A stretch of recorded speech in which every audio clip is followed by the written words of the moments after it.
As evening descended, Ethan left Whisperwood Manor, officially bidding farewell to the members of the Firefox team. Since there was too much pedestrian traffic nearby and taxis could not navigate through the crowd, he walked for a while until he reached a relatively open area before hailing a cab. The evening breeze felt bleak as Ethan stood lost in thought. Suddenly, a sound interrupted his contemplation. Meow meow meow. Ethan subconsciously looked toward the source of the noise. To his surprise, he discovered that something was profoundly wrong with the cat. It was much larger than an ordinary feline, possessing sharp teeth and long claws. Furthermore, it bore a crescent moon mark on its forehead. However, this marking appeared slightly dim, and the fur covering its body was not fine at all. Instead, it looked rough and messy. Ethan wondered if he was seeing a shadow cat appearing in the real world. He questioned his own sobriety, dismissing the idea that mere beer consumption could have intoxicated him to such an extent. Rubbing his eyes, he glanced back in the direction of the creature, and the figure of the shadow cat remained visible. He reflected on how ferocious beasts usually manifested in the real world, noting that they were generally non-aggressive creatures, like the square-eared rat, posing almost zero threat to humans. Yet, this particular shadow cat did not seem harmless. It looked capable of threatening people. Ethan muttered these observations to himself. Immediately, his supernatural power erupted. Since he was outside the underground world, there was no need to conserve elemental energy. Choosing the fastest method available, endless ice and snow surged from around him, completely burying the newly appeared shadow cat. The creature solid with alarming ease. A system notification flashed before him. He had defeated the Tier 1 low-rank ferocious beast, Shadow Cat, earning 8 evolution points.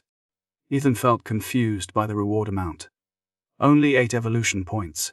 Shouldn't it have been 10, since this was his first ferocious beast kill? He remembered the point gain clearly. He recalled gaining 10 evolution points for eliminating a shadow cat at the lower level of Tier 1.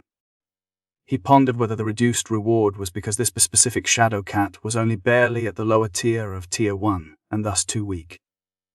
With no one else in the area, and the large trees blocking their view, no one noticed him. Ethan made a firm call to the relevant authorities before finally getting into the taxi. Inside the taxi, Ethan spent time reflecting on his past experiences. He recalled that back in Ethereum Hall, he had discovered traces of a ferocious beast near his bicycle. However, that creature was merely a square-eared rat and posed no threat whatsoever. At the time, he had thought to himself that he would find answers once he reached Crystalport Academy and met more powerful individuals. Yet, upon arriving at the academy, all he could think about was entering the underground world, hunting ferocious beasts, acquiring evolution points, and becoming infinitely stronger. He realized he had forgotten his original goal until he encountered the shadow cat again. If one were to discuss the strongest person he had ever met, it would undoubtedly be his teacher, Arthur, the dean of the Frostpeak Institute. With the sight, Ethan decided to send a message directly to him. However, there was no immediate reply. The taxi arrived quickly, and Ethan took a subway train back to Crystalport Academy. The familiar gate looked as magnificent as ever. As soon as he stepped inside, a fountain radiating colorful light immediately caught his attention. On the benches next to the fountain, many couples were whispering sweet nothings to each other. Ethan felt a pang of regret looking at the scene and quickly moved away from the area. He hopped onto a shared electric scooter and hurried back toward his dormitory. Upon entering the first floor, Ethan glanced around briefly but saw no one. He assumed that everyone had returned to their respective bedrooms, so he did not investigate further.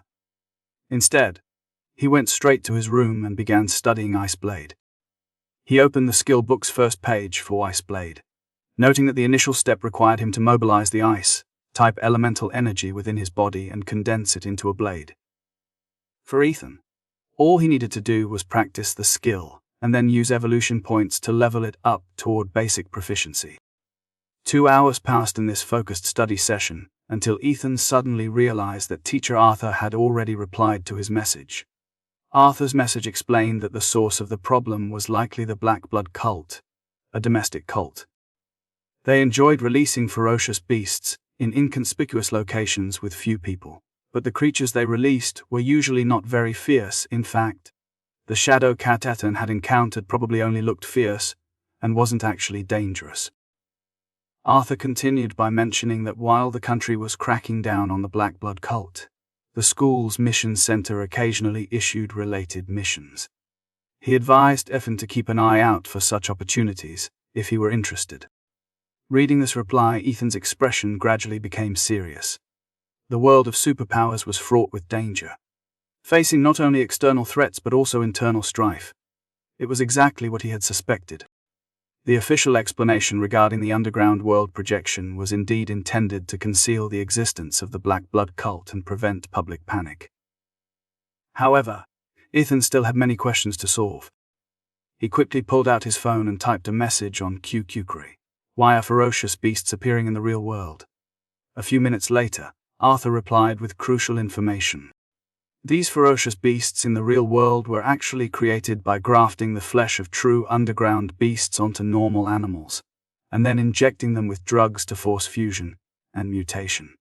This was how they were finally produced.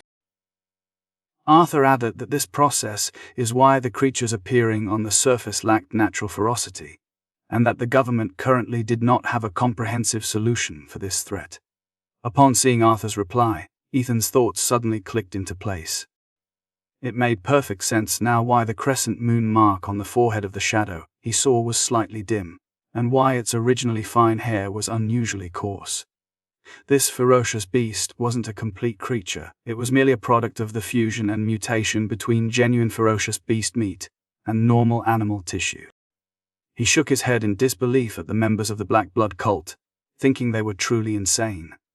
At this moment, his desire to become stronger grew even more intense. Arthur cautioned him with unusual seriousness that everything he was telling Ethan must not be revealed to ordinary people. Ethan assured him that he understood.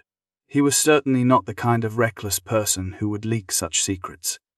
Ethan had not yet mastered skills like Ice Blade or Frozen Shield. Over the past 3 days, he focused intensely on studying the technique known as Ice Blade. On the 3rd day, a system modification appeared. Evolution points were deducted by 80 points, and his skill upgraded from Ice Blade A beginner to Ice Blade A elementary. Memories flooded into his mind, allowing Ethan to successfully master the technique. He immediately raised the Black Dragon Spear and swung it violently. 3 sharp slashes followed in rapid succession as several crescent-shaped ice blades were thrown out, exploding at their ends and emitting a faint mist of ice. Crucially realized that he could throw these ice blades without needing the spear, because this ability stemmed from directly consuming his body's internal energy, independent of any weapon. Despite having enough resources for further advancement, a system message indicated that 1,718 evolution points were sufficient for him to break through to the intermediate proficiency level of Ice Blade, though he chose not to do so at this time. 3 more days passed. Ethan then began learning Frozen Shield. Again, 80 evolution points were deducted, upgrading his ability from Frozen Shield A beginner to Frozen Shield at elementary. After they absorbing the memories, Ethan mastered the release method for the shield. When activated, a seemingly thin but actually very thick ice barrier would materialize around him, helping to prevent a certain amount of damage. His remaining evolution points were 1,638. Similarly, even though he possessed enough evolution points, Ethan refrained from upgrading the skill's proficiency level. He then turned his attention to the first bridge of the 2nd level of the Zhuaming Ice Soul Body, the tempering of the heart. The sign of successful tempering was that both the primordial energy channels and the primordial energy nodes in the heart must achieve a stable primordial energy circulation path. Ethan knew he was still far from reaching that point, as he could still feel a strong sense of blockage. The tempering of the heart truly could not be rushed. With a deep sigh, Ethan decided to shift his focus entirely toward breaking through his cultivation level. Time passed day by day until another 4 days had elapsed. That evening, Ethan returned to his dormitory bedroom to continue absorbing yuan energy and cultivating. He let out a long breath, sitting naked on the bed while wisps of cold air emanated from his body. After exhaling and opening his eyes, he did not bother putting on clothes and immediately opened the system panel. The interface displayed his current status realm level mid, Tawanya. Every time he absorbed elemental energy, Ethan would open this panel to check if a breakthrough to a higher realm was possible. Now, the familiar upward arrow had appeared, signifying that he had finally reached the threshold for advancement. The system stat allocation mechanism was equivalent to directly accelerating the cultivation process. This meant that training for even a portion of time in advance could significantly reduce the required consumption of evolution points. This realization explained why he possessed 2,050 evolution points in the underground world, but still could not break through his realm.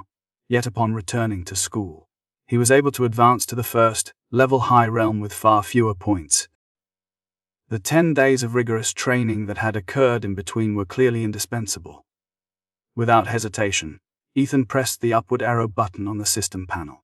A dramatic notification flashed: evolution points -1,628, realm first tier mid level to first tier upper level. In an instant, an immense and powerful surge of spiritual and blood energy erupted within his body. Unconsciously, terrifying fluctuations of elemental energy were generated. Even Amelia, who possessed SS-class superpower natural spiritual essence, could sense this massive energy fluctuation. Furthermore, Ethan himself, while casually eating watermelon and watching television in the living room on the first floor, felt the overwhelming surge. A gasp of shock escaped him. His pupils widened suddenly, causing the half-eaten watermelon in his hand to instantly lose its flavor. He was stunned by the magnitude of the event. Little did he know that when he had previously inquired about his cultivation level at the dormitory, it had been reported as mid-tier first rank, an incredible achievement considering that he had only awakened to the awakened realm after passing the martial arts exam and becoming a provincial champion. But this terrifying fluctuation of elemental energy pointed toward only one possible outcome. Ethan was breaking through to the first tier upper level. He lowered his head, murmuring at how absolutely terrifying the process was. This feeling referred not just to the fluctuations of elemental energy, but also to the sheer depth of his own talent. With this overwhelming realization, Ethan immediately abandoned the watermelon and rushed back to his bedroom to cultivate. While he usually trained for 6 hours, starting that day, he intended to add 2 more hours. Meanwhile, Amelia and her best friend Emily were chatting idly after taking a bath. Suddenly, Amelia seemed to sense something, her pupils dilated, and she stared blankly into the distance. Concern washed over her as she questioned what was wrong with Emily. Seeing this, Emily quickly reached out and waved her hand in front of Amelia's pretty face, reassuring her that everything was all right. As Amelia snapped out of her daze and shook her head, Emily chuckled, teasing her about whether she was thinking about a handsome guy. Amelia, who was already used to such antics, merely maintained an unreadable expression. In some ways, Emily guessed correctly. Amelia was indeed preoccupied with thoughts of a handsome man. Then, she slightly parted her red lips and calmly posed a question, asking if Emily believed that someone who awakened supernatural abilities during an awakening ceremony could actually be breaking through to the upper level of the first tier. Emily shook her head, clearly skeptical. She found it highly unlikely. Even with a full semester's worth of training, achieving a first-level promotion would be difficult for her. Amelia then suggested that they go look at the dormitory across the street. With some doubt, Emily stood up from the sofa, put on a pair of slippers, and walked to the door, opening it. Between the dormitories was a wide avenue, spanning more than 10 meters. Emily only took a few steps forward when she could clearly feel the massive energy fluctuations brought about by Ethan's breakthrough. Shock filled her as she questioned how this was possible. She remembered that just moments ago, she had been completely disbelieving. Half a minute earlier, she had been caught between belief and doubt. But now, the undeniable facts were right in front of her. Amelia soon followed out of the dormitory, asking Emily if she believed her now. Emily nodded repeatedly, confirming her belief, and then asked who the genius in the opposite dorm was and if Amelia knew him. She reflected on her own situation.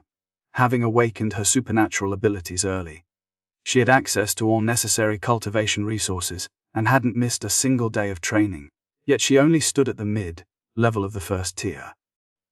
Meanwhile, the person in the opposite dormitory, not only hadn't awakened their superpowers beforehand, but their current cultivation level actually surpassed that of her best friend. This disparity sparked intense curiosity in Emily. Amelia answered with a calm certainty, stating his name was Ethan, a person whose talent was so extraordinary it could be described as monstrous, and who was equally hardworking. As the breakthrough progressed, the fluctuations in primordial energy gradually calmed down. Once Ethan fully reached the upper first tier, he opened his eyes and immediately checked his status panel. The system displayed his name as Ethan, showing 10 evolution points and a special ability of Ice Crown AS. His realm was confirmed at upper first tier. His mental state stood at 260 Hz, and his ki and blood reserves were 520 calories.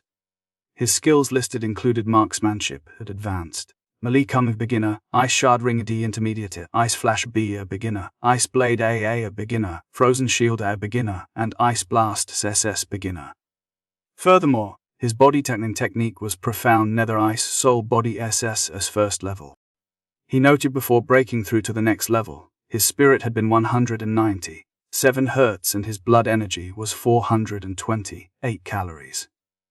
Currently, however, his mental state stood at 260 Hz, and his energy level reached 520 calories.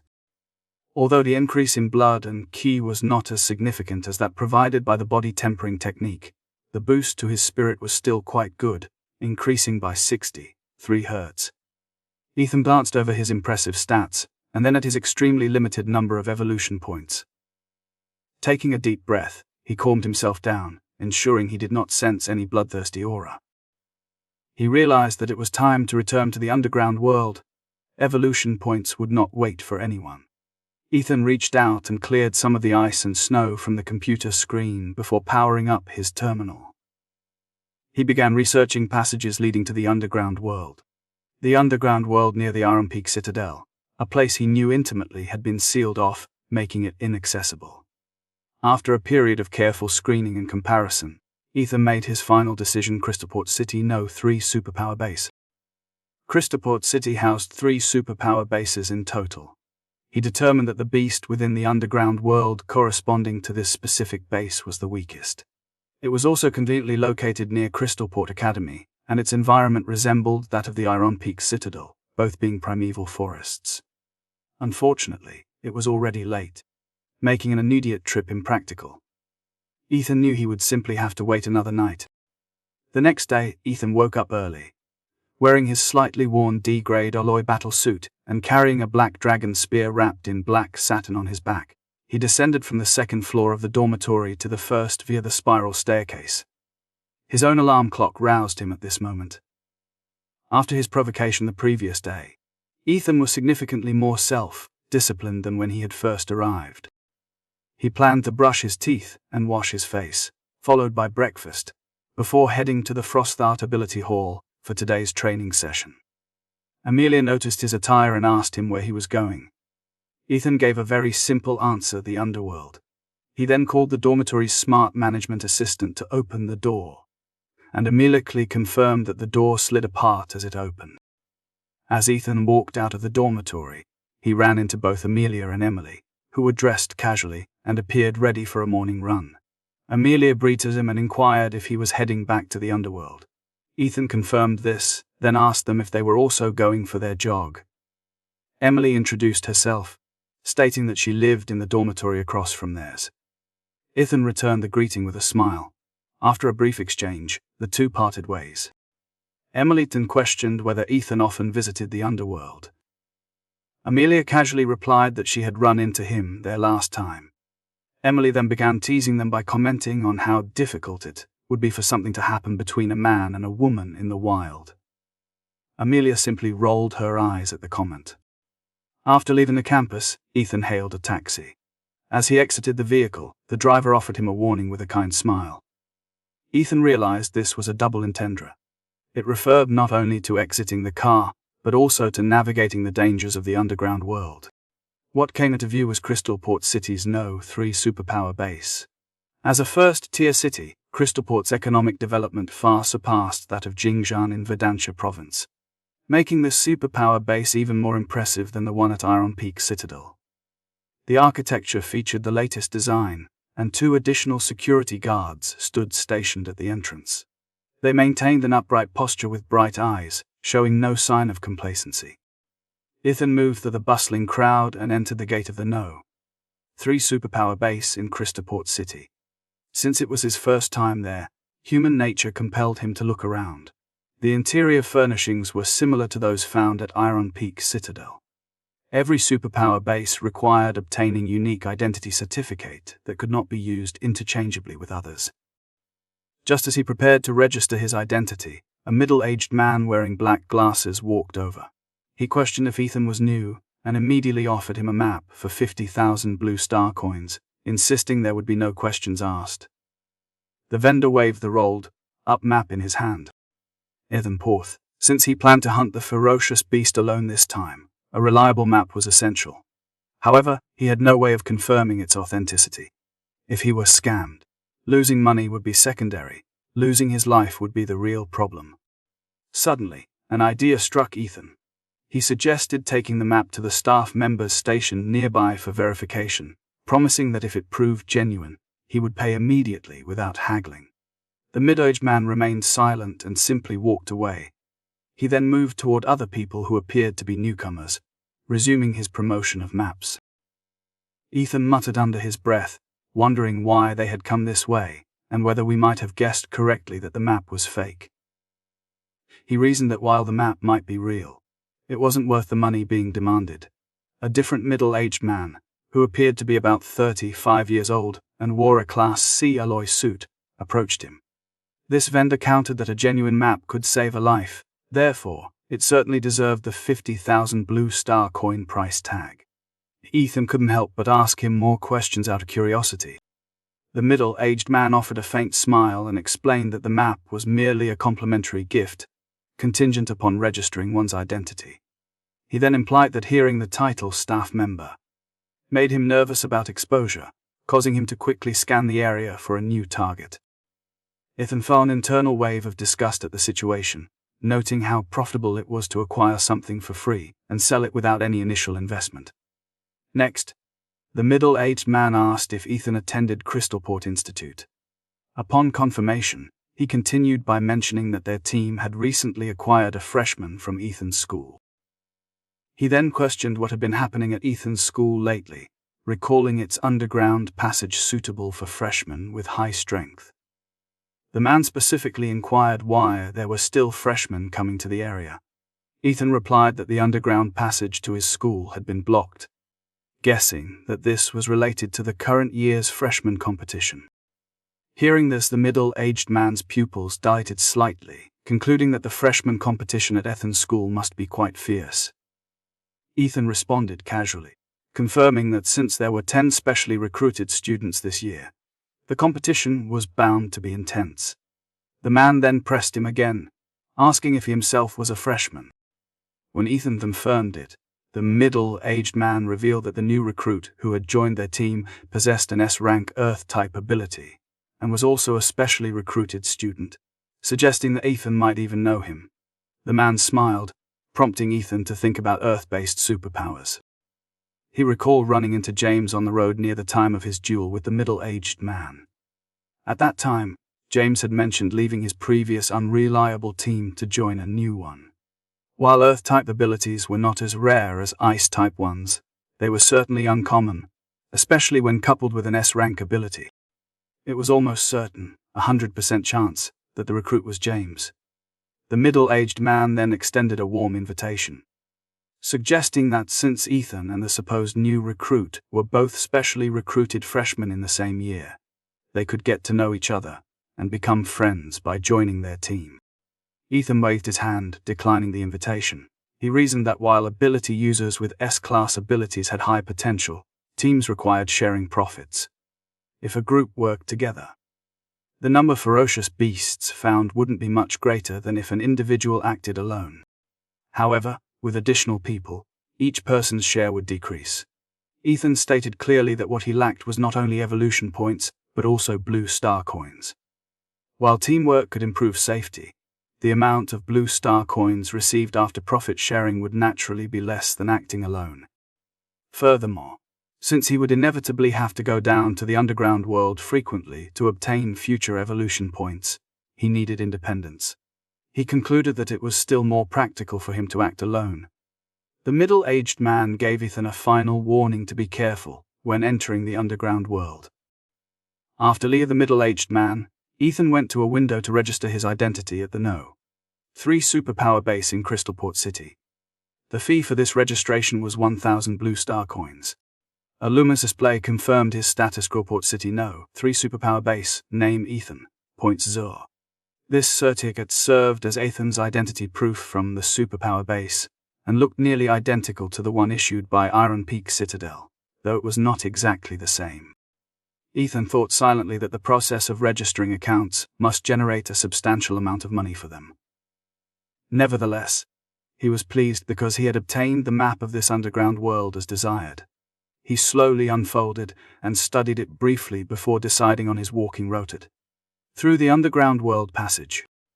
Upon entering Deep City No. 3 via the underground world passage, Ethan surveyed his surroundings. The construction seemed not much different from Iron Peak Citadel. All he could hear were vendors shouting their wares. One vendor loudly advertised a bulk sale of herbs, starting at 20% off, while another shouted about the mental sustaining pill, which cost 200,000 blue star coins each and allowed users to stay energetic even through the night without needing rest. As Ethan prepared to ignore the shouts and leave Deep City No. 3 to hunt ferocious beasts, he suddenly noticed the advertisement again and stopped in his tracks. The vendor was once more promoting the mental sustaining pill for 200,000 blue star coins each, claiming it kept users energetic even at night without requiring rest. Hearing this repeated claim, Ethan narrowed his eyes. This spirit-maintaining pill was extremely useful to him. It could save valuable nighttime hours, giving him more time to hunt ferocious beasts. With the freshman competition approaching, spending less time in the underground world would allow him to dedicate significantly more time to training at school, greatly increasing his chances of success. He decided to inquire about the product and asked if there were any side effects associated with such a good item. The vendor's stall had a long queue, which confirmed the pill's effectiveness. When it was finally Ethan's turn, he reiterated his questions, asking how long the spirit maintenance pill lasted and again inquiring about potential side effects. The vendor explained that he only stocked the 200,000 yuan pills, stating they would last for 7 days. Regarding side effects, he clarified that they were not severe. The main effect was simply that one might sleep a day or two longer after the pill's benefits wore off. Ethan calculated that the time saved by using the pill could completely offset the extra day or two of sleep. He reached for his bank card and readily agreed to purchase it. However, the vendor stopped him, explaining that for the spirit maintenance pill to take effect, there were certain requirements concerning one's own spiritual attributes. Ethan looked concerned and immediately inquired about the necessary prerequisites for the pills. The vendor quickly stated that the user's mental attribute needed to exceed 250 Hz, otherwise, taking the spirit maintenance pill could diminish its effect or even cause irreparable bodily harm. He then asked if Ethan met this requirement. Ethan recalled checking his status after reaching the upper level of the first tier and confirmed that his mental attribute stood at 260 Hz, meeting the necessary criteria. After a slight nod from Ethan, the vendor remained silent. He took Ethan's bank card, swiped it, and requested the payment password. Following the successful transaction, the vendor passed the dark brown spirit maintenance pill to Ethan.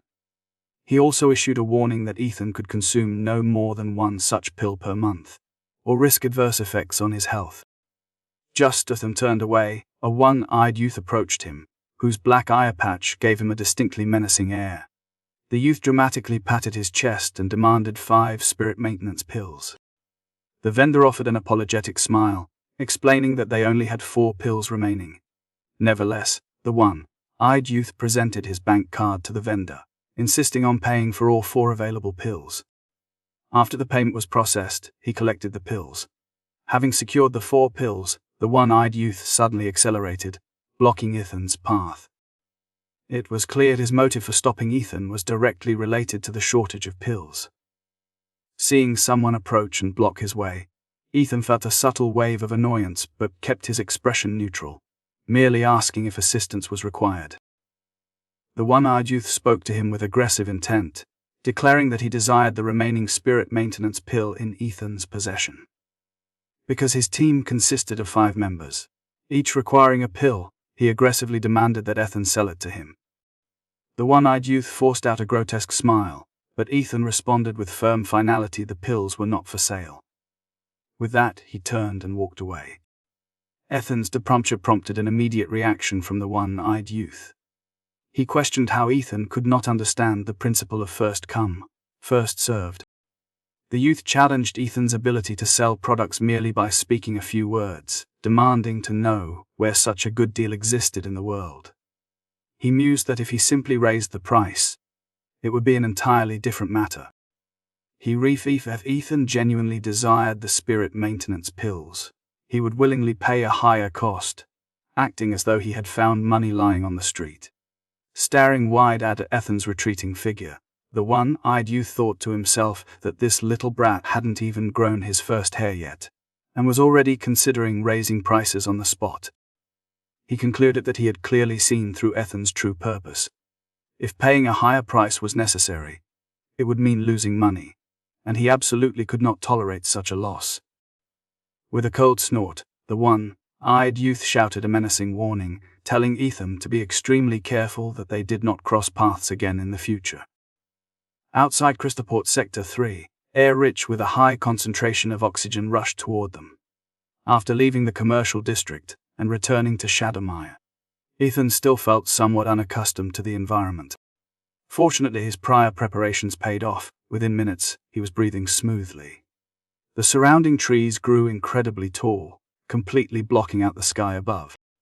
He had walked for less than 10 minutes when his boots stepped on a hard and brittle object that caught his attention. It was a bone. Upon closer inspection, he realized the material underfoot was indeed bone. It was unknown whether it belonged to a human or a ferocious beast.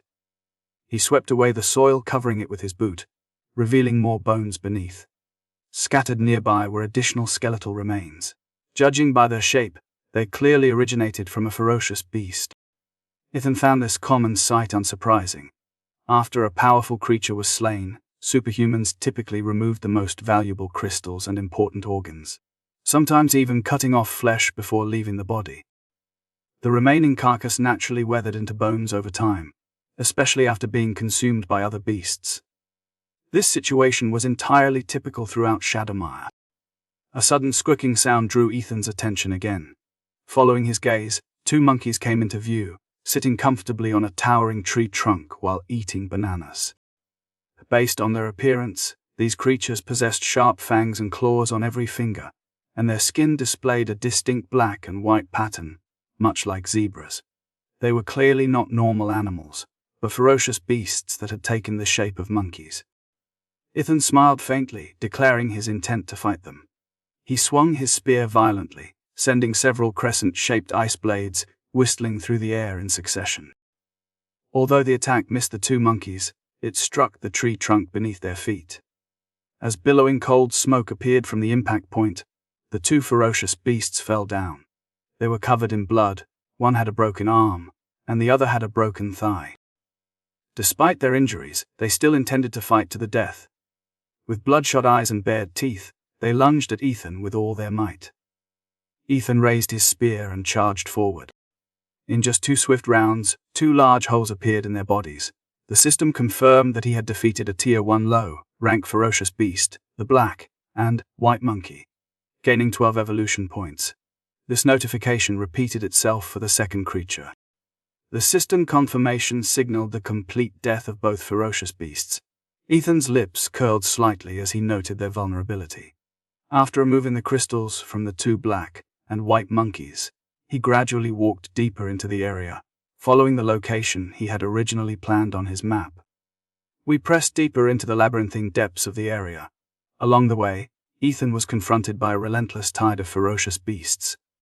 He had defeated the Tier 1 low-rank ferocious beast, Shadow Cat, earning 10 evolution points. He also defeated a Tier 1 low-rank ferocious beast, Pippi Pig, gaining 24 evolution points, and the Tier 1 high-rank ferocious beast, great fanged squirrel, for 40 evolution points. With the mastery of Ice Blade, the efficiency of his kills had become a brutal rhythm. The beasts fell faster now than before. It was clear that not every creature would charge man at sight. Many were wary, choosing instead to flee into the shadows. He recalled the black-spotted deer, a magnificent decoy that led its predators straight into the heart of its settlement. Though the result was a massacre for the attackers, it had cost the deer dearly. A full day the way into the oppressive silence. Ethan's accumulated evolution points now stood at 490.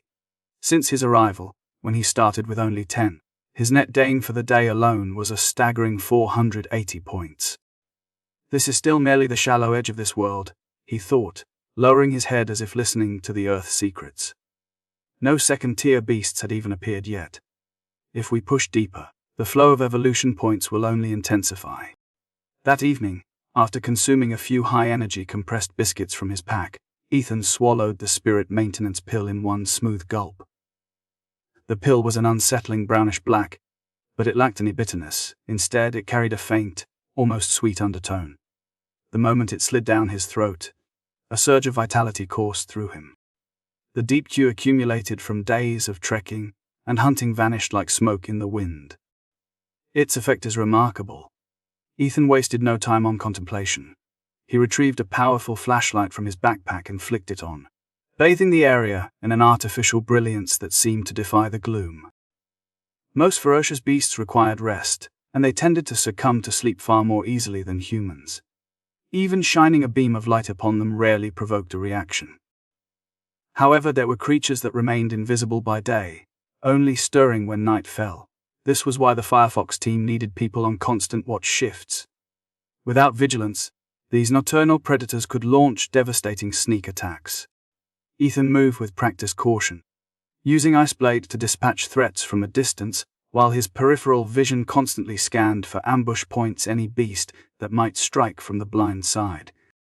He defeated the Tier 1 low-rank ferocious beast, red-toothed giant earthworm, gaining 11 evolution points, and the Tier 1 mid-tier ferocious beast, toothless tiger, earning 20 evolution points. Another man passed. Ethan's total accumulated evolution points reached 710. The flashlight beam was a finite thing, leaving countless beasts unseen in its periphery. On the first night alone, his net gain had been 220 points. Cumulatively, he had amassed 700 points on the first day. The second day, the third, Ethan delved deeper and deeper into the unknown strata. Over 3 days, he earned a total of 2,400 evolution points. With a mere thought, the panel materialized before him. His name was Ethan. He had 2,410 evolution points. His special ability was Ice Crown, which ranked as S. His realm was upper first tier. His mental state measured 260 Hz. His QI and blood reserves were 520 calories. His skills included gunplay at an advanced level, melee combat at a beginner level, showing improvement, Ice Ring at an intermediate level, also improving, Ice Flash at a beginner level, improving, Ice Blade at a beginner level, improving, Frozen Shield at a beginner level, improving, and Ice Blast at a beginner level, improving. His body Temen technique was Profound Nether Ice Soul Body, ranked S, at the first level. Ethan scanned the data sheet, his eyes tracing the upward arrows that seemed to blur before him. Every skill, save marksmanship, was ripe for advancement. He hesitated between allocating points to Ice Blade, a devastating tool against monsters, and Ice Blast, which promised ultimate burst damage. After a moment of deep consideration, he decided to conserve his resources. Save the evolution points, he mused. It is far more crucial right now to break through to the lower second-tier realm. The first competition was set within an underground space of constantly shifting environments. Instead of perfecting skills, focusing on elevating one's core realm was paramount. It was a path that promised not only stability, avoiding the pitfalls of unstable foundations or over-reliance on external boosts, but also the inherent boost to QI and spirit attributes gained from true breakthrough, which would indirectly amplify his existing skill power. On the first day, Ethan paused, looking at the map while muttering aloud, "I think I've reached the middle stratum of this underground world." He retrieved the map and continued his trick. Soon, a subtle vibration tickled the ground beneath his boots. He couldn't believe an earthquake had struck in this subterranean realm. "It must be something massive," he murmured, immediately ducking into the dense cover of nearby bushes. "Let's wait and see." Sure enough, a beast emerged, a creature as immense as a small hill. It possessed a minuscule horn on its head, so negligible compared to its sheer bulk that it was practically decorative. Its eyes were long, narrow slits set in a body encased entirely in thick, sturdy grey armor. The plating was uneven, scarred by countless impacts and deep notches. It was colossal, short, powerful limbs supporting a weight easily exceeding 10 tons, larger than the most magnificent one-horned rhinoceros he had ever witnessed. Every deliberate step it took sent a palpable tremor through the earth. Ethan narrowed his eyes. His high school teachers had never mentioned such a creature. It was entirely unknown to him. Instinctively, he pulled out his phone and snapped a photograph of the slowly advancing behemoth. Next, he opened the Heart in Crystalport Institute app. The automatic search function instantly matched the beast through the photo. It was an incredible convenience. As long as the database was pre-downloaded, signal strength was irrelevant. It functioned perfectly even deep within this underground void. Ethan felt a surge of gratitude for the designer of the Heart in Crystalport Institute app. After inserting the image, the information flooded onto the screen. The armored rhinoceros, in its adult form, reaches the upper level of the second tier, with only a sparse few existing at the lower third tier level. It can grow up to 3 meters tall. Its armor grants it extreme defensive capabilities, but this same protection severely limits its movement speed. So, this ferocious beast is called the armored rhinoceros. Ethan absorbed the details. He observed that the creature before him was slightly over 2 meters tall, still a considerable distance from the maximum height of 3 meters. This indicated he was facing a second-tier superior specimen. "I wonder how many more evolution points I'll gain from taking down this armored rhinoceros compared to the Gale Wolf." The previous Gale Wolf, despite being a high-level second-tier creature, had only yielded 550 evolution points upon defeat, a testament to its overall limitations. A mid-tier 2 one-horned rhino granted 400 points. But if he were to fell an upper-rank armored rhinoceros, the potential yield was estimated at around 800 evolution points. Ethan was unsure if he could inflict effective damage on the armored rhinoceros. As stated in the Heart in Crystalport Institute app, the beast armor gave it extremely strong defensive capabilities. Recognizing this limitation, Ethan decided to bypass direct combat and instead focus on adding points directly to his skills. He was not a rigid person. He knew how to adapt to changing circumstances. The creature was merely a fleshy stump, nothing comparable to a ferocious beast like the flaming tiger, making the fight seem easy. He could not let such an easy prize slip away. Ethan opened his panel and pressed the up arrow next to the skill Ice Explosion. A system notification flashed: evolution points minus 1,600. Ice Blast Beginner changing to Ice Blast S Intermediate. The cost of improving an S-rank skill was indeed substantial, totaling 1,600 evolution points. The moment the point was added, countless memories detailing how to use the Ice Explosion spell flooded into his mind. After absorbing these memories, Ethan realized that the power of his Ice Explosion spell had increased by at least 50%. He pondered internally that with such a significant upgrade, the armored rhinoceros probably would not be able to withstand it now, and he waited quietly for the beast to approach. When the armored rhinoceros finally approached, Ethan suddenly stood up, raised the black dragon spear, and charged forward at an extremely high speed. Before the rhinoceros could even react, it took a solid hit from Ethan's Ice Blast spell, which he had just mastered at the intermediate level. The ice covering the tip of the black dragon spear vanished, followed by a deafening roar. The armored rhinoceros' prized armor was blasted open, leaving a small hole in its plating. Ethan knew for himself that he hadn't expected the armor to be so tough, noting that even the intermediate level Ice Blast spell could not completely break through it. With a sigh, Ethan quickly poured himself an energy potion.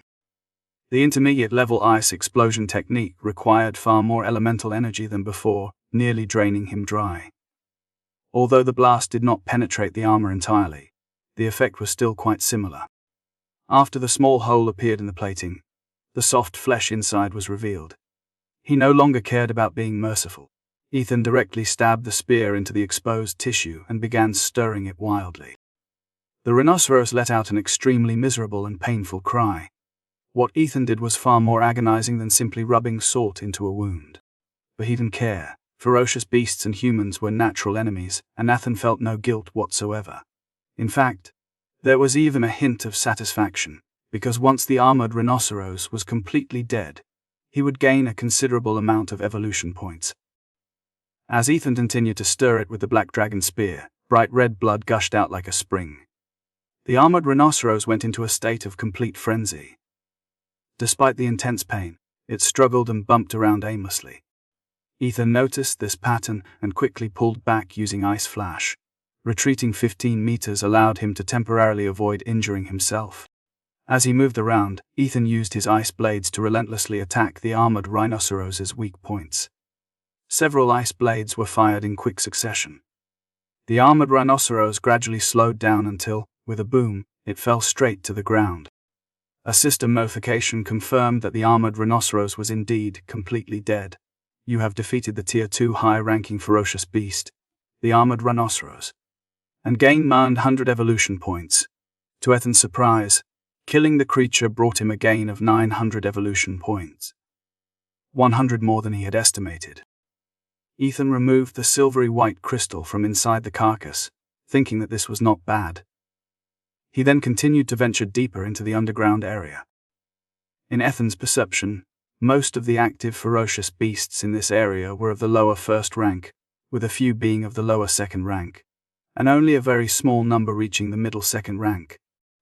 He concluded encountering the superior armored rhinoceros had been purely due to luck, since maps could only mark general areas, and could not possibly show every single detail. Time quickly passed until the evening of the fourth day. Ethan opened his panel to check his accumulated gains, confirming he possessed 1,500 evolution points. He felt quite satisfied with this total, but it struck him that in his deep focus on cultivation over the past few days, he had completely forgotten to acquire a spatial ring. Looking at his already full backpack and the suitcase he was pulling, Ethan shook his head slightly. The valuable parts of any ferocious beast were divided into crystals and important organs. Since the organs could be quite large, Ethan knew he would have to discard some in order to make room for more crystals.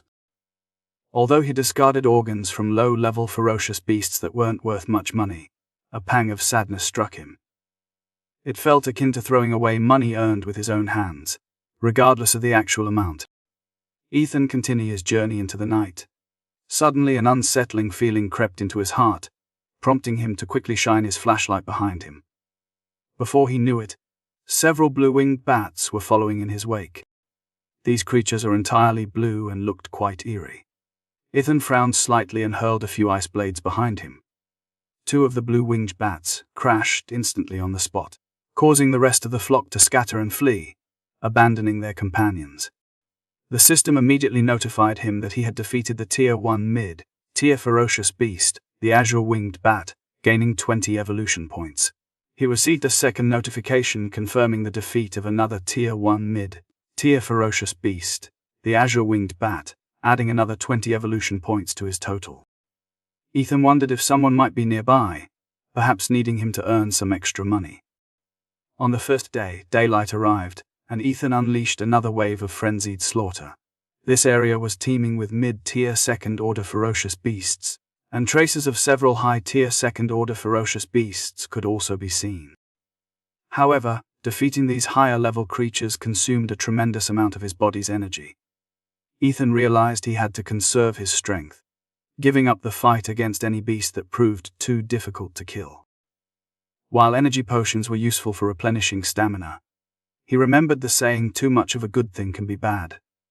He decided to limit himself to a maximum of 3 bottles per day. Otherwise, everyone might assume they possessed unlimited magical power. The sun began setting, signaling dusk. Ethan opened his panel and took a careful look at his status. His evolution points had reached an astonishing 3,000. This the first was more than double what he had achieved on his first day in this underground world.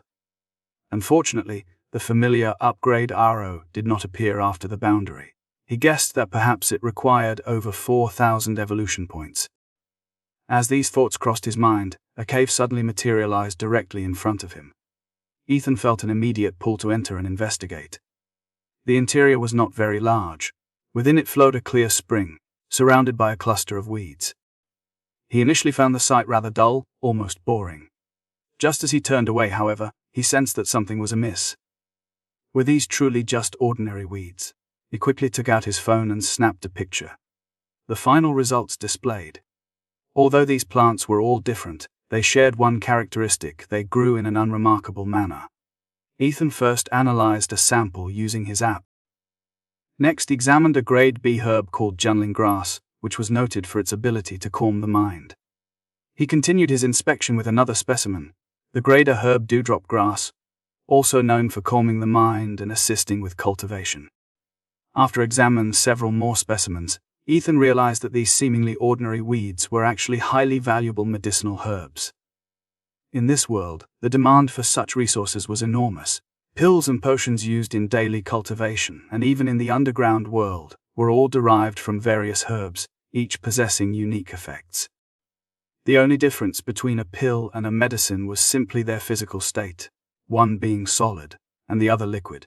A single grade B herb alone was worth several tens of thousands of blue star coins. However, a single grade A herb commanded hundreds of thousands of blue star coins. This sudden wave of potential profit netted Ethan several 100,000 yuan, an amount that felt incredibly comfortable to him. He could not help but feel amazed by the results displayed on his phone. While marveling at his discovery, he spotted another herb he had not yet photographed. Taking a picture and uploading it to the Heart in Crystoport Institute app, Ethan quickly received the result. The S-grade herb blood boosting grass was an excellent tonic for improving blood and Kai.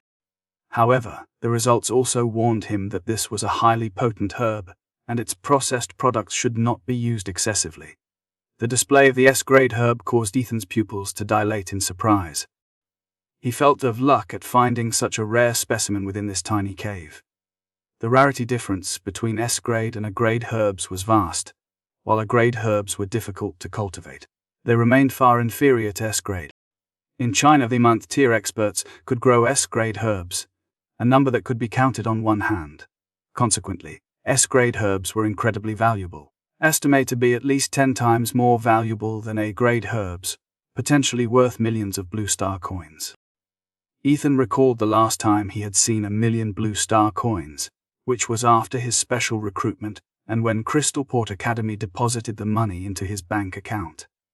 He wondered if this seemingly ordinary spring water could also be some kind of rare treasure. The database indicated that it was just an ordinary spring. Ethan felt skeptical. How could the spring water near a location where S-grade herbs grew be completely normal? He guessed that perhaps all such springs looked identical, clear and transparent, making them indistinguishable. After taking a sip, he felt an extremely slight burning sensation, and his blood and qi surged slightly throughout his body. It was then that Ethan realized the truth.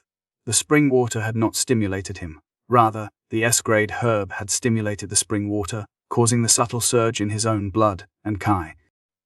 Just as Ethan was about to collect the remaining S-grade herb, he heard voices approaching. Suddenly, a small team walked to the cave from outside. Leading group was none other than the one-eyed youth, the same rival who had previously attempted to steal his spirit-sustaining pill, and made several boastful remarks during their encounter. Accompanying him were 4 other team members of similar age. These 5 people immediately spotted Ethan within the cave entrance. The one-eyed youth met his gaze with a mocking tone, asserting while everything might operate on a first-come, first-served basis, true power dictated the rules. He declared the area had been requisitioned by them and ordered Ethan to leave without resistance. The one-eyed youth entered the cave, intending to use it as a temporary dwelling. Ethan was too lazy to argue with him further, so he proceeded to uproot the S-grade herb, blood-activating grass, preparing for departure. One of the team members pointed directly at the S-grade herb, blood-piercing grass in Ethan's hand. Before Ethan could fabricate a story or excuse, the one-eyed youth preemptively mocked him, suggesting that whatever was in his possession must be some rare and valuable herb, and aggressively demanding its immediate surrender. Ethan narrowed his eyes, recognizing the one-eyed youth's cleverness. He saw through the pretense immediately. When challenged on payment, Ethan remained cold and unyielding. The one-eyed youth erupted in loud laughter, painting the underground world as a place without laws. He boasted that even if he killed Ethan there, he would bear no consequences, taunting to confront this harsh reality and questioning his very ability to survive. Ethan responded with a faint smile, challenging the notion of consequence for murder. The one-eyed youth laughed wildly again, further escalating the challenge to Ethan's courage.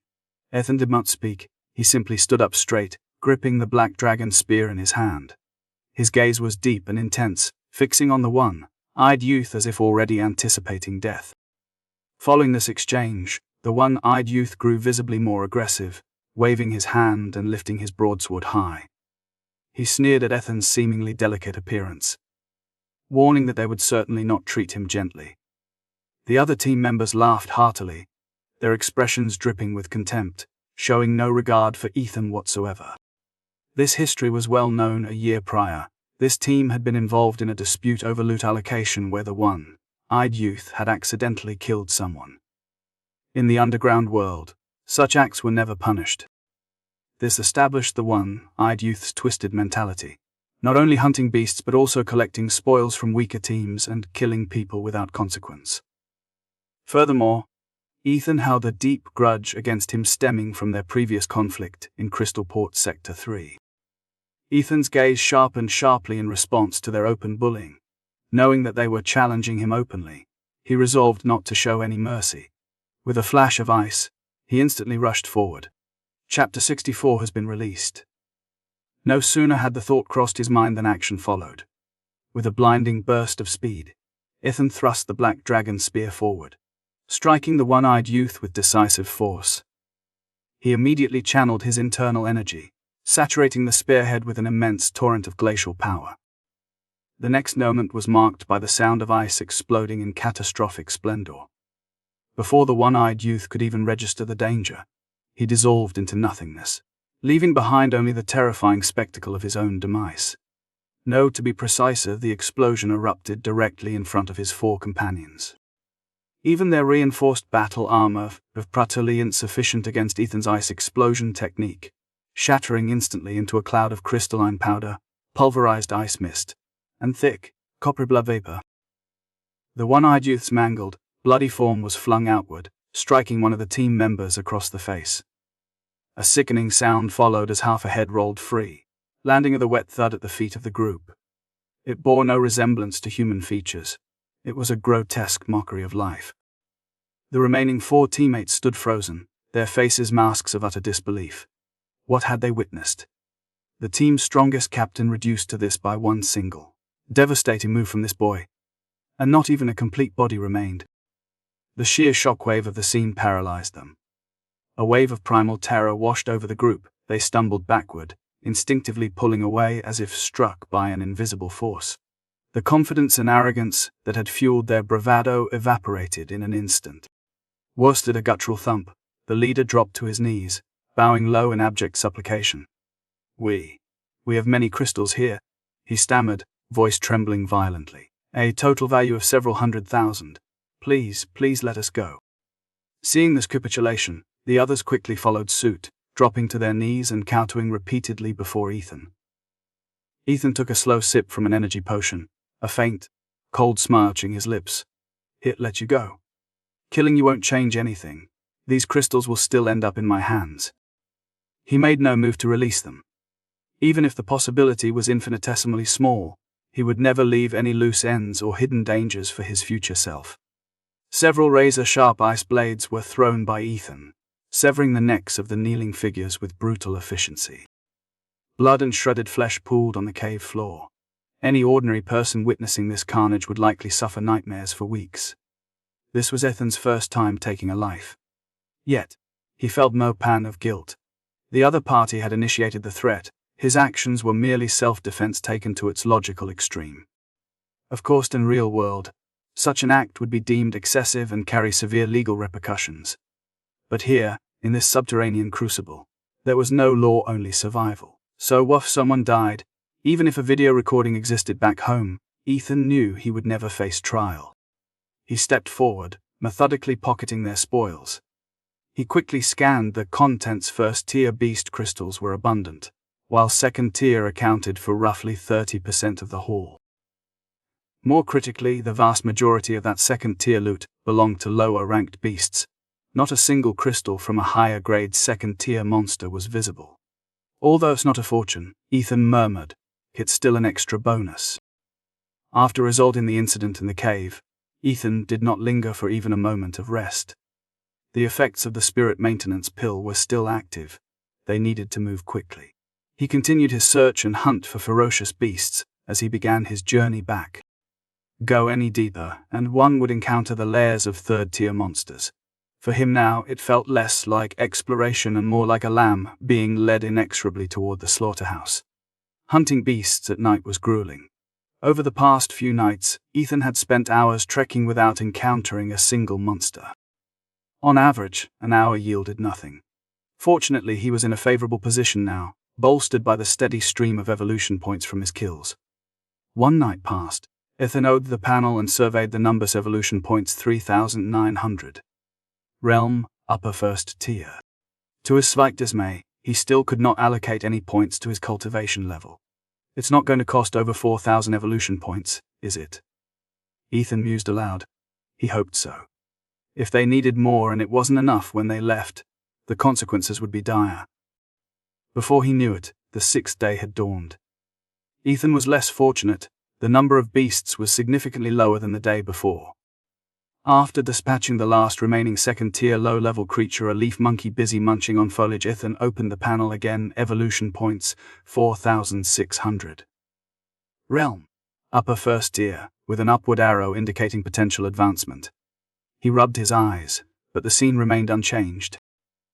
He was about to tap the up button on the system interface when a flash of rational caution halted him.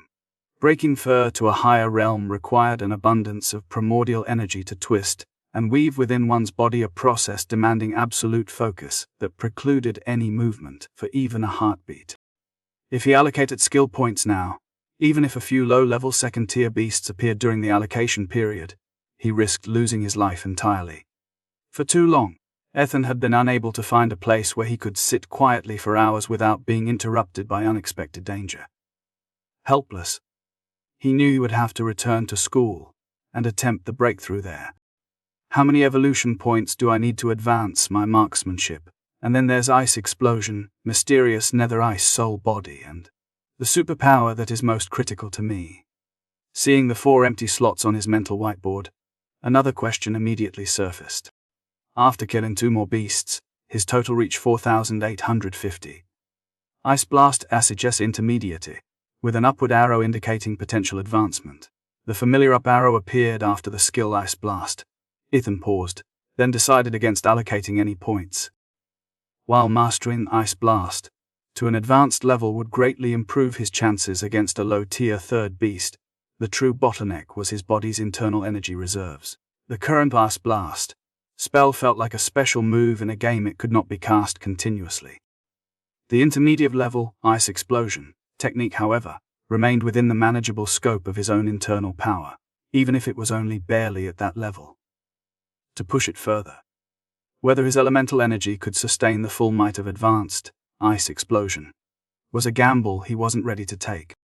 Ultimately, Ethan chose to prioritize advancing his core cultivation level. As he walked back through the wilderness, he kept his senses sharp, scanning for any nearby beasts that might offer a necessary boost. 2 high-ranking second-tier blue spotted tigers were seen relentlessly chasing a team.